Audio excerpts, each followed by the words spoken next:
Hey neighbor, thanks for tuning into ARTV. I'm John, and Green Day have been my favorite band for the past 15 years. That makes it incredibly hard to review new records from them because there's always a small part of my heart that wants everything they release to be this magic perfect score album that I love all the way through. But the older you get, the more unrealistic that idea becomes, and as a critic, not even your favorites are above the law. Now the time has come for my review of their highly anticipated 13th studio album, Father of All Motherfuckers. If you do happen to enjoy what you see in my coverage, then please do me a favor, hit that like button, and if you're new to my channel, then please subscribe so I can feed my family of hamsters. I recently spent some time just shuffling through the back catalog of the Bay Area punks, and I felt like I was falling in love all over again. Contrary to what a lot of people probably think, no, I actually don't just sit around spinning Green Day 24/7. To direct myself back to their latest album, I brought up my long history with the band because I genuinely needed a refresher course on what I love about them, and how my appreciation for their many talents could cross over into them trying something a bit out of the ordinary. It never felt like there was a noose around my neck saying, love this album or die. It was more so a series of small acupuncture needles breaking my skin, whispering, they better not fuck this up. There's not a single Green Day album you hate, but that streak might get broken, buddy boy. As you probably know, my feelings towards the first two singles, Father of All and Fire Ready Aim, were lukewarm at best, with Billy Joe Armstrong's falsetto vocals really throwing me for a loop I wasn't sure I could hang with. Unbelievably enough, I ended up doing a complete 180 on the title track, and I'd even go as far as to say I love that song at this point. But with the somewhat cringeworthy unicorn-filled rollout process and a no-fucks-given attitude being promoted by the band, I wasn't expecting them to knock my lights out with their best album to date or anything. I will say this before I get to the heart of my review, I still do fully believe that this is Green Day's stab at a Foxborough hot tub style album under their own name once again, much like Dose did back in 2012. Panicland may have fooled the world, myself included, with their magnum opus of the Inglorious Kind album Troll. Kudos to them for that wild ride, but more than anything else, this is a contract finisher for Green Day. This notion allows them to throw out an outrageous rock and roll attitude, even experimenting with some new sounds along the way, and maybe even working on some ideas that had been sitting on the shelf collecting dust. Basically, I went into Father of All Motherfuckers prepared for impact and ready to cringe, but much to my delight, Green Day instead delivered a fun, danceable rock and roller that's better than what most of us could have ever seen coming.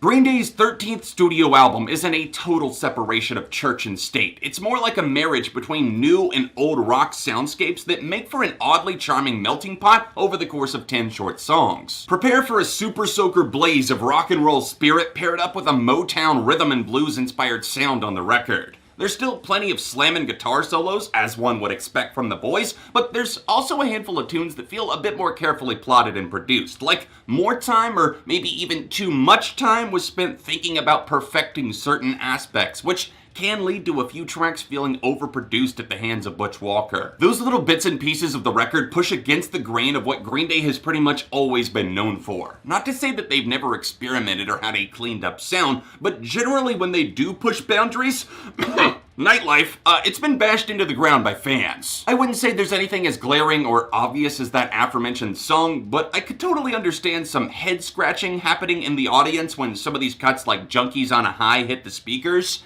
It's not a drastic overhaul of their entire sound, more just a subtle refinement that doesn't always hit the mark.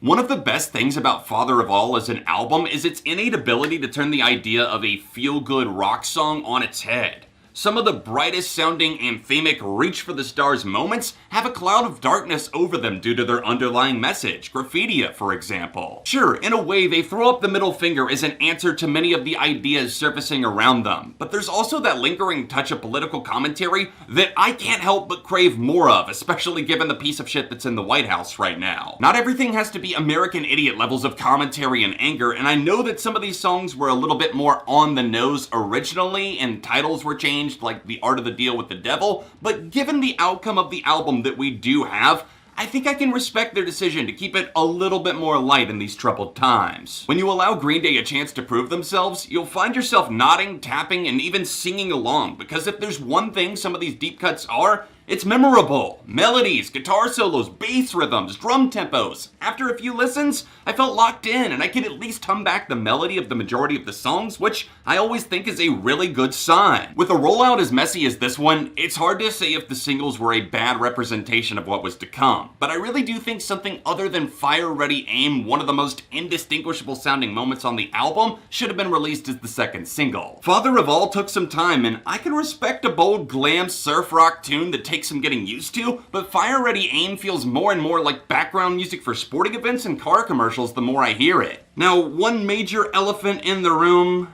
the songwriting isn't very good.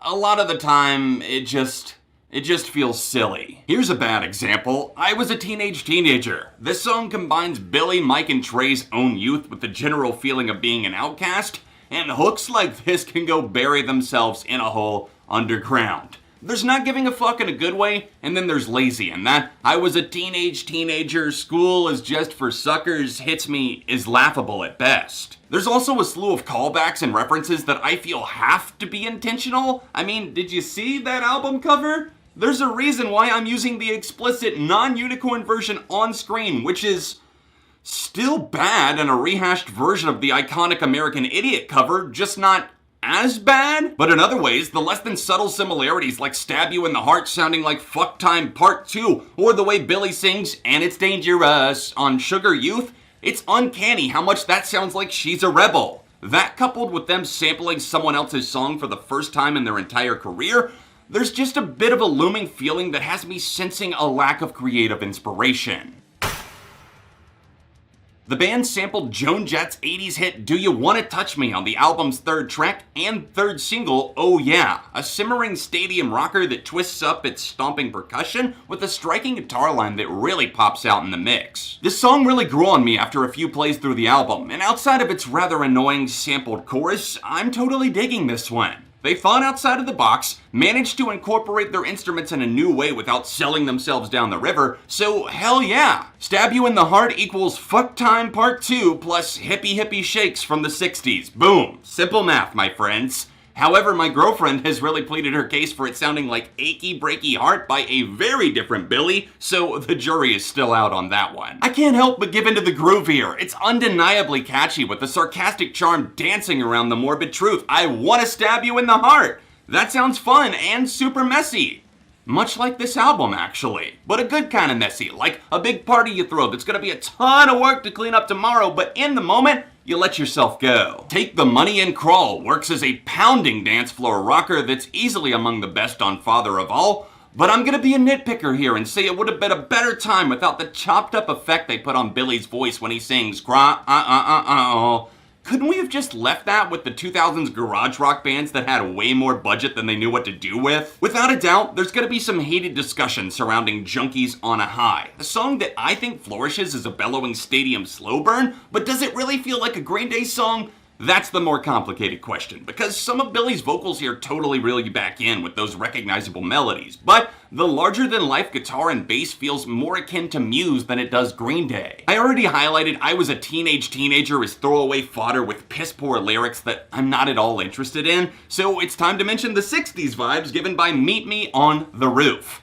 This is the other member of the two-part bottom of the barrel, a recycled barrel that sounds way too squeaky clean with all those chiming pianos, giddy vocals, and the fade-out that feels like you're walking out of a diner in a very different decade. Hey, I'm not trying to be that guy. I'm all for Green Day doing the decades, but the proof that they can pull that off lives on Stray Heart or even Father of All. Not here. Sugar Youth slams on the gas pedal to put us back on track, speeding around the corners with that smashing guitar gusto that screams classic Green Day. The blistering hook is a blast to sing along to. All hands on deck. This is exactly what I wanted to hear from them. Ready to feel good? Then let's end by talking about a blast from the past, Graffitia. This isn't exactly a feel-good song at all. It does revisit some problematic issues that rose during the 80s, including some racial injustices, but good God, those hammering drums grab my soul. The lyrics are impossible to resist. Just give in. Roll your windows down. I don't care if it's snowing. This is a summer jam even in the middle of winter. The hook is so good. Are we the last forgotten? It just rings out in the back of your head and it leaves you with yet another fantastic Green Day closer. The biggest question this album raises, positive and negatives aside, what's next for Green Day? Like, where do we go from here? Even though this record was fun to play through, it's a long shot from being anywhere close to their best. My concern is that they try to become a singles or EP band to compete with the modern world, when Green Day in reality are at their best when they're out here making fully fleshed out records that electrify the heart and actually have something to say. Did Father of All Motherfuckers say something?